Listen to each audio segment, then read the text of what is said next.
Parents തമ്മിലുള്ള അവരുടെ intimate time പോലും കുട്ടികൾ ഇമിറ്റേറ്റ് ചെയ്യുന്നു എന്നുള്ളൊരു ഉദാഹരണം പറയാം.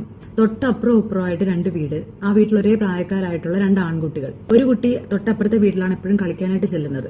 സാധാരണ പോലെ ആ കുട്ടി തൊട്ടപ്പുറത്തെ വീട്ടിൽ ചെന്നു. കുട്ടികളല്ലേ, അപ്പൊ അവര് നമ്മളിങ്ങനെ കളിക്കുകയാണ്. അപ്പോൾ ഒരു ടേബിളിനടിയിലേക്ക് ഈ കുട്ടിയെ വിളിച്ചു. അപ്പൊ മറ്റേ ആളും കയറി ചെന്നു. എന്നിട്ട് ഈ കുട്ടി മറ്റേ കുട്ടിയോട് കിടക്കാൻ പറഞ്ഞു. കിടന്നതിന് ശേഷം ആ കുട്ടിയുടെ ട്രൗസർ താത്തിട്ട് എന്താണോ ചെയ്യാൻ കഴിയുക അതായത് ആ ഒരു ആക്ടിവിറ്റി ഈ കുട്ടി അപ്പുറത്തെ വീട്ടിലെ കുട്ടിയോട് കാണിക്കാനായിട്ട് ശ്രമിച്ചു.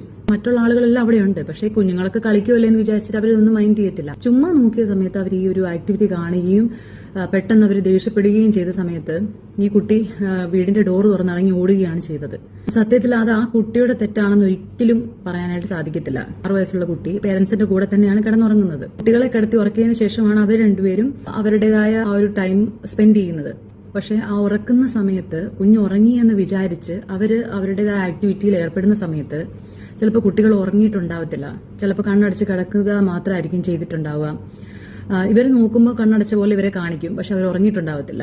അങ്ങനെ പേരൻസ് ചെയ്യുന്ന പല ആക്ടിവിറ്റികളും കുട്ടികൾ ഇമിറ്റേറ്റ് ചെയ്യാറുണ്ട്. അതിനുശേഷം അവർക്ക് പഠനത്തിലും മറ്റുള്ള അതായത് പൊതുവായിട്ടുള്ള കാര്യങ്ങളിലൊക്കെ മാറി നിൽക്കുകയും പഠനത്തിലൊന്നും ശ്രദ്ധ കിട്ടാതെ വരികയും ചെയ്യുന്ന ഒരു അവസ്ഥയിലേക്ക് പോയിട്ടുണ്ട്.